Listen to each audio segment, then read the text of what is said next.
This bulletin is sponsored by Brajeshwari institute of hotel management Khurkadi. नमस्कार, रोजाना हिमाचल के खास बुलेटिन में आप सभी का बहुत बहुत स्वागत है। मैं हूं आपके साथ भावना रनौट। चलिए जानते हैं खबरें विस्तार से। सोलन के दिल्ली में जंगल में लगी आग, स्थानीय लोग आग पर काबू पाने का कर रहे हैं प्रयास।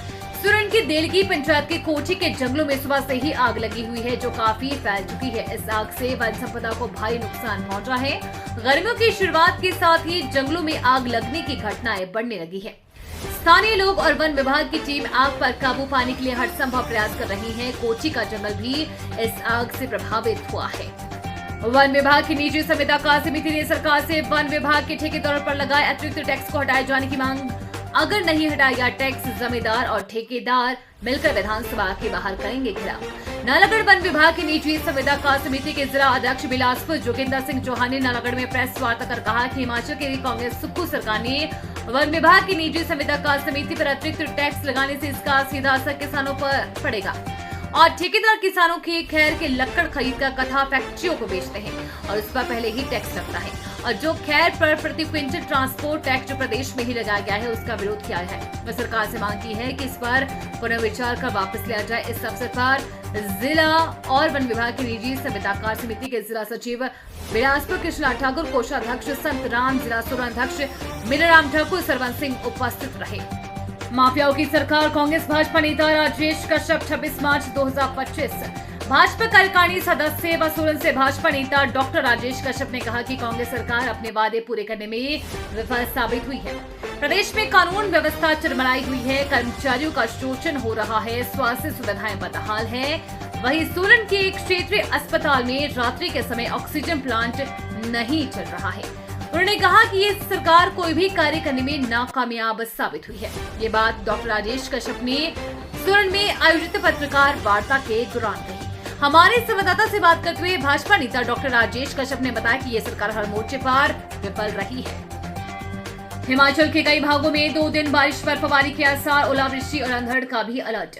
हिमाचल प्रदेश के कई भागों में 2 दिन बारिश बर्फबारी का पूर्वानुमान है। कई भागों में ओलावृष्टि व अंधड़ का अलर्ट भी जारी किया गया है। मौसम वैज्ञानिक केंद्र शिमला के अनुसार 26 मार्च को लाहौल स्पीति, कांगड़ा, चंबा, किन्नौर सहित मंडी और कुल्लू जिलों में कुछ स्थानों पर हल्की बारिश बर्फबारी की संभावना है।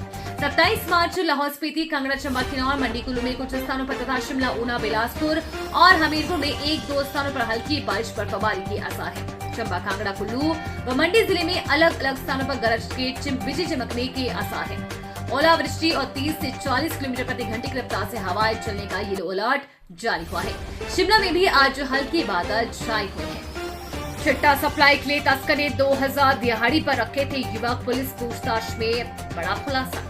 हिमाचल प्रदेश के बिलासपुर जिले के भराड़ी थाना के कोट कस्बे में चिट्टा तस्कर के घर से बरामद अमेरिकन मेड पिस्टल मामले में आरोपी अशोक कुमार से पूछताछ में कई खुलासे हुए हैं।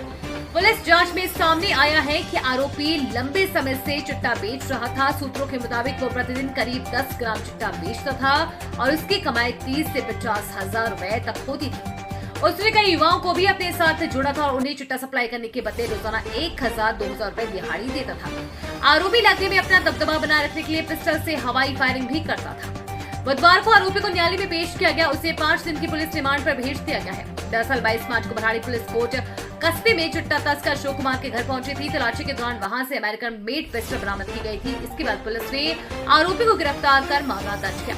आरोपी को 3 दिन की पुलिस रिमांड पर लिया। पूछताछ के दौरान उससे कई अहम जानकारियां पुलिस को मिली। पुलिस ने मामले में जुड़े अन्य व्यक्तियों को गिरफ्तार करने के लिए उसे अदालत से 5 दिन की रिमांड पर लिया है। पुलिस जांच कर रही है कि क्या इसके इलाके के अन्य चिट्टा तस्करों के पास भी अवैध हथियार है। अगर ऐसा हुआ तो आने वाले दिनों में इस नेटवर्क के खिलाफ बड़ी कार्रवाई हो सकती है। फिलहाल आरोपी से लगातार पूछताछ जारी है। पुलिस का कहना है कि जल्द ही इस पूरे नेटवर्क का खुलासा किया जाएगा। पुलिस का दावा है कि जल्द ही इस व्यक्तित्व को भी गिरफ्तार किया जाएगा जिससे अशोक ने ये पिस्टल खरीदी थी। कोरोना काल में सेवाएं देने वाले कर्मियों को एडजस्ट करेगी सरकार शांडिल। राज्य सरकार कोरोना काल में सेवाएं देने वाले ऐसे कोरोना वॉरियर्स को जहां संभव हो एडजस्ट करने का प्रयास करेगी।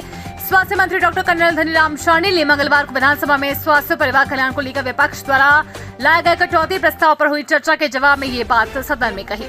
उन्होंने कहा कि प्रदेश सरकार द्वारा अधिसूचित पहले चरण के आदर्श स्वास्थ्य संस्थान आगामी माह में बनकर तैयार हो जाएंगे। उन्होंने कहा कि इनका कार्य अंतिम चरण में है। इसके साथ ही सरकार जल्द ही 11 नए आदर्श स्वास्थ्य संस्थान अधिसूचित करेगी। स्वास्थ्य मंत्री ने कहा कि सहारा योजना में 34,640 लाभार्थी पंजीकृत हैं। इस योजना में 12,595 नए लाभार्थी शामिल किए गए हैं। प्रदेश सरकार ने सहारा योजना के तहत अभी तक लाभार्थियों को 139.48 करोड़ रुपए की राशि जारी की है और ये राशि सीधे पात्रों के बैंक खातों में डाली गई है। उन्होंने कहा कि हिमकेयर योजना के तहत सरकार को निजी अस्पतालों का भी 344 करोड़ रुपए देना शेष है। उन्होंने कहा कि टांडा व चमियाना में रोबोटिक सर्जरी शुरू करने के लिए निविदा प्रक्रियाएं पूरी कर ली गई है। शक्तिपीठ ज्वालामुखी में चैत्र नवरात्र 30 मार्च से सुरक्षा के कड़े इंतजाम। विश्व विख्यात शक्तिपीठ ज्वालामुखी मंदिर में 30 मार्च से 6 अप्रैल तक चैत्र नवरात्र का शुभारंभ कन्या पूजन और विधिवत पूजा पाठ से होगा। पहले नवरात्र पर सुबह 5 बजे गर्भगृह के कपाट श्रद्धालुओं के लिए दर्शनार्थ खोल दिए जाएंगे। रात को अंतिम श्रद्धालु के दर्शन करने के बाद ही बंद होगा। छठी, सप्तमी और अष्टमी को मंदिर 24 घंटे श्रद्धालु के लिए खुला रहेगा। चैत्र नवरात्र के सुरक्षा व्यवस्था के लिए ड्रोन कैमरों से गतिविधियों पर नजर रखी जाएगी। इसके अलावा पुलिस विभाग द्वारा पूरी व्यवस्था संभालेगा। सुरक्षा के लिए 75 अतिरिक्त सुरक्षा कर्मी, होमगार्ड और अस्थायी पुलिस कर्मी सुरक्षा कर्मी भी तैनात किए जाएंगे। चैत्र नवरात्र में 60 अस्थायी कर्मचारियों के साथ नगर परिषद के कर्मी सफाई व्यवस्था को दुरुस्त बनाए रखेंगे। मंदिर अधिकारी मनोहर लाल शर्मा ने बताया कि नवरात्रों में मंदिर में ढोल, नगाड़ों और नारियल पर प्रतिबंध रहेगा। मंदिर को रंग बिरंगी लाइटों और फूलों से सजाया जाएगा। सुरक्षा और यातायात प्रबंध के लिए 80 सीसीटीवी कैमरों से पूरे क्षेत्र की निगरानी होगी।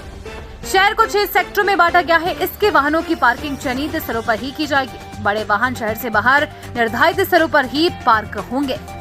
जिला कांगड़ा के प्रमुख औद्योगिक क्षेत्र संसारपुर टेरिस में भारतीय मजदूर संघ के बैनर तले कंपनी द्वारा बिना कारण और नोटिस के निकालने जा रहे मजदूरों के विरोध में कंपनियों के विरोध में आज धरना प्रदर्शन किया गया है। आज मजदूरों ने विभिन्न मांगों को लेकर इलेशन फार्मा कंपनी के खिलाफ धरना प्रदर्शन किया है। ये धरना प्रदर्शन कंपनी के गेट के आगे किया गया है। भामस के प्रदेश अध्यक्ष मदन राणा के नेतृत्व में कंपनी के मजदूरों भामस पदाधिकारियों ने कंपनी प्रबंधन के खिलाफ प्रदर्शन में नारेबाजी की।